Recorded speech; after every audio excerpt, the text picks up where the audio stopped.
कुछ लोग हैं जिनके हाथ में पूरी पावर है, वो लोग आपके प्रधानमंत्री को भी उसकी जगह पे ले जाके बिठाते हैं, क्योंकि कुछ समय तक हमें नहीं पता होता भाई कौन व्यक्ति प्रधानमंत्री बनने वाला। अचानक उसकी एक हवा चलती है, आप लोगों के मुंह पे उसका नाम आ जाता है। आपके पास दो ऑप्शन होते हैं, या तो ये या तो ये। आप उसमें से एक ऑप्शन को जाके बटन दबा देते हैं और दोनों ही लोग उनके होते हैं।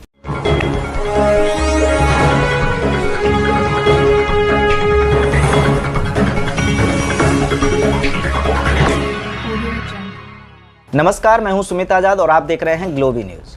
दोस्तों, जो लोग जान चुके हैं और जाग चुके हैं कि ये जो ट्रेंडिंग बीमारी है ये एक षड्यंत्र है और लोगों को गुलाम बनाने के लिए, या फिर जो न्यू वर्ल्ड ऑर्डर है या डीपॉपुलेशन है, इस तरह के एजेंडा ही पूरा करने के लिए हम पर ज़बरदस्ती ये थोपा जा रहा है। लेकिन अब हमारी सरकार एक्चुअल में इनकी गुलामी क्यों कर रही है और इनके बताए गए रास्ते पर आखिरकार हमारी सरकार क्यों चल रही है? देश को आखिरकार हमारी सरकार चला रही है या फिर कोई और हैं जो हमारे देश को चलाते हैं? बहुत ही गंभीर मुद्दे पर अपने विचार रखे हैं शिवांग यादव जी ने। तो आइए इस वीडियो में हम उन्हीं के मुंह से सुनते हैं कि देश में जो चल रहा है षड्यंत्र है, इसके पीछे एक्चुअल में कौन लोग हैं, जिसमें बैंकों का मायाजाल भी आप अगर समझेंगे तो शायद थोड़ा बहुत समझ में आ जाएगा। लेकिन इस वीडियो में संक्षेप में शिवांग यादव जी से जानते हैं क्या कहा उन्होंने इस बारे में। नमस्कार, मेरा नाम शिवांग है। हमारा एक संगठन है भारतीय परिवार, उसी के नाम से हम लोग एक यूट्यूब पे अपनी वीडियोस भी डालते हैं। हमारी शुरुआत वहाँ से हुई थी जब देश के अंदर अन्ना हज़ारे जी आंदोलन कर रहे थे। तो हमें लग रहा था कि शायद उस आंदोलन से काला धन वापस आएगा तो शायद देश के अंदर कुछ परिवर्तन हो जाएगा, क्योंकि हम निकलते थे तो हमें ये सब परेशानियाँ दिखाई देती थी कि भाई कोई एक व्यक्ति गरीब है तो वो मतलब गरीबी क्यों है, और एक नहीं सैकड़ों की संख्या में है और निरंतर आते ही जा रहे हैं।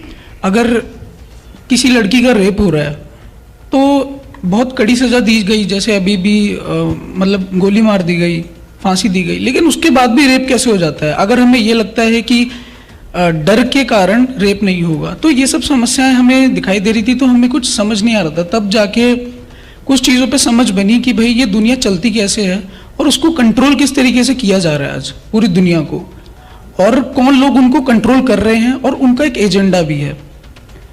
वो लोग मनी मेकिंग करते हैं, वो लोग पैसा बना रहे हैं, उनको पैसा कमा के मज़ा नहीं आ रहा। आज हमारे सामने बिल गेट्स एक दिखाई दे रहा है जो काम कर रहा है, आपको लग रहा है कि शायद वो वैक्सीन लेके आएगा, लेकिन उसके पीछे भी कुछ लोग हैं। तो उसके ऊपर हमारा एक पूरा रिसर्च रहा। आज जो एक मनी मेकिंग है, जैसे कि विश्वरूप जी ने बताया कि आज से अगर आप कुछ महीने बाद जाएं तो हो सकता है कि आपके पैसे बैंक्स में ना हो, और ये स्थिति आने वाली है। 6 महीने में नहीं आएगी तो शायद 1 साल के अंदर आएगी, क्योंकि इस समय मंदी का दौर है। मंदी को हमें समझना होगा कि मंदी एग्जैक्टली होती क्या है। मंदी आप इस तरीके से समझ सकते हैं कि एक रेडी है छोटी सी, जिसके ऊपर खाने की अलग अलग चीज़ें हैं, जैसे वो खाने की लोग बनाते हैं कुछ भी, उसके सामने एक भूखा व्यक्ति खड़ा हुआ है, वो उसको खाना भी चाहता है। जो रेडी पे लेके खड़ा है अपना खाना, वो उसको बेचना भी चाहता है, लेकिन जो खाना चाहता है उसके पास एक चीज नहीं है उस खाने को खरीदने के लिए, वो है पैसा। शाम को जब वो खाना उसका नहीं बिकेगा रेडी वाले का, वो उस खाने को फेंकने वाला है, लेकिन इन दोनों के बीच में ट्रांजैक्शन नहीं हो पा रहा है। तो वो चीज़ हमने समझी कि भाई जो चीज़ कभी ख़त्म नहीं हो सकती है। मैं आप लोगों से एक अगर सवाल पूछूं कि भाई एक तो है पैसा और दूसरा है रॉ मटेरियल, कुछ भी हो सकता है वो खाना कपड़ा, तो इन दोनों चीज़ों में से क्या चीज़ खर्च होती है? क्या चीज़ खर्च होती है इन दोनों चीज़ों में से? Raw material. पैसा? कोई मुझे पैसे की आवाज़ आई? कोई पैसा नहीं। रॉ मटेरियल, रॉ मटेरियल खर्च होता है, पैसा कभी खर्च नहीं होता, एक्सचेंज में आता है हमेशा, ठीक है, ट्रांसफर होता है एक दूसरे से। तो जो चीज कभी खर्च नहीं हो सकती उसकी कमी कैसे हो जाती है? जो चीज खर्च हो रही है उसकी हमारे पास कोई कमी नहीं है। जितना प्रोडक्शन है हम उससे 10 गुना ज्यादा बढ़ा भी सकते हैं। आज जितना अनाज का प्रोडक्शन हो रहा है हम उससे 10 गुना भी कर सकते हैं अगर डिमांड आए तो, लेकिन डिमांड नहीं आ रही। तो इन चीजों को हमने समझा। तो ये जो बैंकिंग है उसके मूल में जब हम गए तो एक बैंकिंग सिस्टम हमें समझ आया कि एक बैंकिंग पूरी व्यवस्था है जो इस चीज़ को रेगुलेट कर रही है, जिसके हाथ में अर्थव्यवस्था है हमारे देश की। हमें ऐसा लगता है कि शायद हमने जिसको चुन के बिठा दिया है वो प्रधानमंत्री हो या राष्ट्रपति हो, शायद वो सारे डिसीजंस ले रहा है, लेकिन डिसीजंस कहीं और से आ रहे हैं। ये भी हमें समझना पड़ेगा ना। हम सब सोच रहे हैं कि एक षड्यंत्र है, लेकिन वो कहीं से तो संचालित हो रहा है, और जो कर रहा है उसका एक एजेंडा है भाई। तो उसके लिए हमें समझना पड़ेगा कि ये चीज़ें कहाँ से संचालित होती हैं, अर्थव्यवस्था से, और अर्थव्यवस्था बैंकिंग संभाल रही है। और बैंक में जैसे कि आज अब आपकी जेब में एक नोट है, उस पर आप देखें कि उसके ऊपर लिखा हुआ है, मैं आपको अगर 1 रुपये का, अगर 100 रुपये का नोट है या 10 रुपये का नोट है, तो उस पर लिखा हुआ है मैं आपको 10 रुपये देने का वचन अदा करता हूं। वो एक्चुअल में 10 रुपये है नहीं, वो एक 10 रुपये की रसीद है, ठीक है, जो सर्कुलेशन के अंदर है। और 1 रुपये का नोट जब आप देखेंगे तो उसके ऊपर ऐसा कुछ नहीं है। वो एक, और दोनों में डिफरेंस ये है कि वो गवर्नमेंट ऑफ इंडिया छापती है 1 रुपये का नोट, और 1 रुपये से ऊपर के जितने भी सारे करेंसी है वो रिजर्व बैंक ऑफ इंडिया छापता है। तो इस डिफरेंस को हमें समझना होगा। और ये जो मंदी लाई जाती है कभी भी आती नहीं है, हमेशा मंदी लाई जाती है, महंगाई लाई जाती है बैंकिंग के द्वारा, जानबूझ के लाई जाती है। और ये सारी चीजें संचालित हैं एक जगह से। उन लोगों का एक एजेंडा है कि उन्हें दुनिया के अंदर वन वर्ल्ड गवर्नमेंट बनानी है, जिसकी नींव रखी जाएगी वन वर्ल्ड करेंसी से। इसीलिए पूरी दुनिया के अंदर लॉकडाउन लगाया गया। लॉकडाउन से क्या होगा, लॉकडाउन के कुछ समय बाद मंदी आएगी, जो कि अब हम देख रहे हैं, क्योंकि ट्रांजैक्शन नहीं है, लोग खर्च नहीं रहे। लोगों के पास पैसा तो है लेकिन लोग खर्च नहीं रहे हैं पैसा। आप ऐसे समझिए कि एक जैसे आपका शरीर है, तो शरीर के अंदर जिस प्रकार खून घूमता है, खून का सर्कुलेशन निरंतर होते रहना चाहिए। अगर वो कहीं पर रुक गया तो प्रॉब्लम आ जाएगी। इसी प्रकार पैसा होता है, पैसे का सर्कुलेशन होते रहना चाहिए, वो कहीं रुक गया तो प्रॉब्लम आ जाएगी। आज क्या हुआ, मंदी के अंदर क्या होता है, पैसा आपका रुक जाता है। इस समय पैसा रुका हुआ है, ना गवर्नमेंट खर्च कर रही है ना लोग खर्च कर रहे हैं। तो क्या हो रहा है, बैंकों के पास पैसा नहीं जा रहा, बैंकों का एनपीए बढ़ रहा है, नॉन परफॉर्मिंग एसेट। धीरे धीरे क्या होगा, बैंक्स फेल होना शुरू होंगे, जैसे अभी हुए भी, क्योंकि मंदी पहले से थी, जैसे यस बैंक हुआ। इसी प्रकार अब आगे आगे चल के बैंक्स फेल होंगे। और बैंक के पास अभी आप देखिए, अभी तक तो 1 लाख की लिमिट थी कि भाई अगर बैंक फेल हो गया तो आपको 1 लाख रुपए मिल जाएगा, भले ही आपका 1 करोड़ रुपए जमा हो बैंक के अंदर, लेकिन उस लिमिट को भी थोड़ा बढ़ा दिया गया, 5 लाख कर दिया गया उसको। लेकिन तब भी लिमिट है एक, कि अगर आपका 1 करोड़ भी जमा है और बैंक एक दिन में फेल हो गया, आप कुछ नहीं कर सकते, आपको सिर्फ 5 लाख रुपए बैंक आपके हाथ में दे देगा। फेल हो गए, क्या करें। तो ये जो पूरा सिस्टम है, हमें समझना पड़ेगा कि भाई बैंकिंग मनी मेकिंग करता कैसे है, पैसा बनता कैसे है। इन सब चीजों को समझाने के लिए एक बुक लिखी गई थी, बैंकों का मायाजाल। तो इसके अंदर पूरा डिटेल में लिखा गया है कि पैसा बनता कैसे है फ्रॉम स्क्रैच, और उसके ऊपर फिर कंट्रोल कौन कर रहा है उन चीजों को। एक ट्रायंगल है जिसके अंदर हमने सारी चीजें लिखी हैं कि गवर्नमेंट होती है, गवर्नमेंट के ऊपर कॉर्पोरेशंस होती हैं, उन कॉर्पोरेशंस के ऊपर बैंक्स होते हैं, जो उन कॉर्पोरेशन को फाइनेंस कैपिटल के द्वारा पैसा पहुंचाते हैं ये सब काम करवाने के लिए। चाहे वो कोरोना हो, चाहे वो लॉकडाउन हो, बाध्य किया जाता है, चाहे वो जो भी किसानों के लिए जो 3 कानून बनाए गए हैं, चाहे वो हो। तो इन चीज़ों को हमें समझना पड़ेगा। और ये बैंक्स का जो बात है, ये ऐसी बात नहीं है कि मैं हवा में बोल रहा हूँ या कुछ, ये होने वाला है, क्योंकि अभी मंदी का दौर है और मंदी के दौर के बाद बैंक्स फेल होते ही होते हैं। तो यही बात है, और इसको हम और डिटेल में बात कर सकते हैं। अगर हम कभी और सेशन हो, थोड़ा टाइम और ज़्यादा हो, तो हम और डिटेल में बात कर सकते हैं कि कौन लोग कंट्रोल कर रहे हैं और उनका एजेंडा क्या है। उन लोगों ने अपना एजेंडा भी लिख रखा है, बोल रखा है, प्रत्यक्ष हमारे सामने। अगर हम ये समझे कि ये दुनिया के अंदर कोई ऐसी वो चीज़ नहीं चल रही है, कुछ लोग कंट्रोल जो करना चाहते हैं, अगर वो नहीं कर रहे हैं तो हम बहुत बड़ी गलतफहमी में है। क्योंकि उन लोगों ने साफ साफ ये बोला था, डेविड रॉकफेलर ने बोली थी ये बात कि भाई हमें एक दुनिया के अंदर, we need a big crisis and whole world will surrender to a one world government. और वो उनका डिजाइंड क्राइसिस है। दुनिया के अंदर मंदी लेके आना डिजाइंड है, शेयर मार्केट को गिरा देना डिजाइंड है।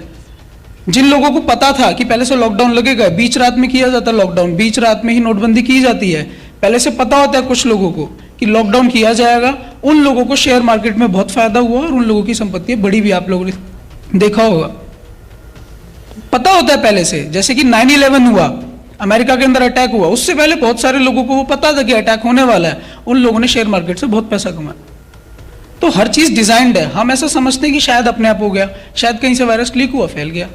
सब कुछ डिजाइंड है, अपने आप कुछ भी नहीं होता है। कुछ लोग हैं जिनके हाथ में पूरी पावर है, वो लोग आपके प्रधानमंत्री को भी उसकी जगह पे ले जाके बिठाते हैं, क्योंकि कुछ समय तक हमें नहीं पता होता भाई कौन व्यक्ति प्रधानमंत्री बनने वाला। अचानक उसकी एक हवा चलती है, आप लोगों के मुंह पे उसका नाम आ जाता है, आपके पास 2 ऑप्शन होते हैं, या तो ये या तो ये, आप उसमें से एक ऑप्शन को जाके बटन दबा देते हैं और दोनों ही लोग उनके होते हैं। हमें ऐसा लगता है कि हम इंडिपेंडेंट हैं, लेकिन कंट्रोल कोई और कर रहा है। तो उसके ऊपर हमें देखना पड़ेगा कि भाई वो लोग कौन हैं। वो लोग एक ट्रायंगल है, इस बुक के अंदर सब कुछ है। मैं सारी बातें तो एकदम अभी नहीं बता सकता बुक की। उसके अंदर एक ट्रायंगल है, हमने पूरा लिखा है कि भाई सबसे नीचे तो आम जनता है, उसके ऊपर उस जनता को कंट्रोल करने के लिए पुलिस और आर्मी, फिर उसके ऊपर उनको मैनेज करने के लिए सरकारें, फिर उनके ऊपर कॉरपोरेशन, फिर उनके ऊपर बैंक्स, और उनके ऊपर भी फिर राउंड टेबल कॉन्फ्रेंसेस है, और फिर सबसे ऊपर वो लोग हैं जो कंट्रोल करते हैं और उनका एक एजेंडा है। क्योंकि वो लोग पैसा बनाते हैं, इसलिए उन्हें पैसा कमाने में मजा नहीं आता। हमें ऐसा लगता है कि कुछ ऐसे लोग हैं दुनिया के अंदर, अमीर लोग, जिन्हें पैसा कमाने में बहुत मजा आ रहा है और उनके लिए सब कुछ बिजनेस है। सब कुछ बिजनेस नहीं है उनके लिए। उनका एक एम है कि उन्हें दुनिया के अंदर 21% लोगों को जीवित रखना है, बाकी लोगों को उन्हें खत्म करना है, जिसे हम एजेंडा 21 भी समझते हैं। एजेंडा 21 2021 नहीं है, एजेंडा 21% ऑफ होल पॉपुलेशन है। और वो 21% ऐसा नहीं है कि भारत में से थोड़े से लोग ले लिए, रशिया में से थोड़े से लोग ले लिए, ऐसा नहीं है। वो लोग हैं जो उन लोगों की ब्लड लाइन के हैं, और कुछ उनका काम करने वाले लोग, उनकी नौकरी करने वाले लोग। तो इन चीजों को हमें समझना पड़ेगा। ये वही बात हो जाएगी, अगर अभी हमने नहीं समझा तो बिल्ली आ गई और कबूतर ने आंख बंद कर रखी है, खा लेगी। हम उठाने का प्रयास कर रहे हैं, उठ जाओ। तो आपको समझना पड़ेगा। आप देखिए उस चीज को, हमारे एक चैनल भी है, उस पर थोड़ा बहुत देखेंगे तो शायद समझ आएगी। उस पर हम बात कर सकते हैं। हमारी एक वेबसाइट भी है bankjal.com, उस पर आप जाके रजिस्टर कर सकते हैं। हमसे जुड़ने के लिए हम बात करते हैं, और हम सिर्फ ये लोगों को बताने के लिए नहीं कर रहे हैं। हम लोग अपना पूरा समय दे रहे हैं इस काम के लिए। मैं और कोई जॉब नहीं करता, मेरा सिर्फ और सिर्फ यही काम है। हमारे जितने भी साथी हैं भारतीय परिवार के, हम लोग सिर्फ इसी काम में लगे हुए हैं पूरे तरीके से। तो जी जी जी जी इसके बाद नहीं अब कई प्रश्न नहीं, कई प्रश्न लिख लीजिए, लेंगे, लेट हिम कंप्लीट। जी, तो मतलब यही बात है कि हमें समझना होगा कि कंट्रोल कौन कर रहा है। हमें ऐसा लग रहा है कि कहीं से गाइडलाइंस आ जाती हैं, जैसे कि विश्वरूप जी ने भी बताया कि भाई इंटरनेशनल मैटर हम कुछ नहीं कर सकते, हर्षवर्धन जी बोल रहे थे। लेकिन वो आता कहाँ से है प्रेशर कि भाई आपको ये लागू करना है, लॉकडाउन आपको लगाना है तो लगाना है। आप उसमें सवाल नहीं कर सकते कि क्यों लगाना है, क्या वायरस है, क्या हम उस पर अपनी इंडिपेंडेंट रिसर्च कर सकते हैं कि नहीं। भाई कहीं से रिसर्च होके आई, जो कि एक सेंट्रल जगह जैसे वर्ल्ड बैंक है, जैसे कि अभी मैंने आपको बताया कि कुछ लोग चाहते हैं वन वर्ल्ड गवर्नमेंट, तो उसकी शुरुआत इन्हीं चीजों से हुई थी। जैसे यूनाइटेड नेशंस है, जैसे वर्ल्ड बैंक है, जैसे WHO है, वर्ल्ड हेल्थ ऑर्गेनाइजेशन। दुनिया की हेल्थ संबंधी कुछ भी अगर चाहिए तो वो वर्ल्ड हेल्थ ऑर्गेनाइजेशन आपको बताएगा, तब आप करेंगे। ये चीजों को सेंट्रलाइज करने के जरिए हैं। वर्ल्ड बैंक है, आपको लोन चाहिए तो वर्ल्ड बैंक आके लाके आपको लोन देगा। वो करेंसी जो हम अपने एक्सचेंज के लिए यूज कर रहे हैं, वो हम किसी और से लाके कर्ज पे लेते हैं। इन चीजों को जब आप समझेंगे तो आपको पता लगेगा कि भाई जो एक्सचेंज हम आपस में कर रहे हैं, अपने देश के अंदर जो एक्सचेंज कर रहे हैं, वो करेंसी भी हमें कर्ज पर लेनी पड़ती है।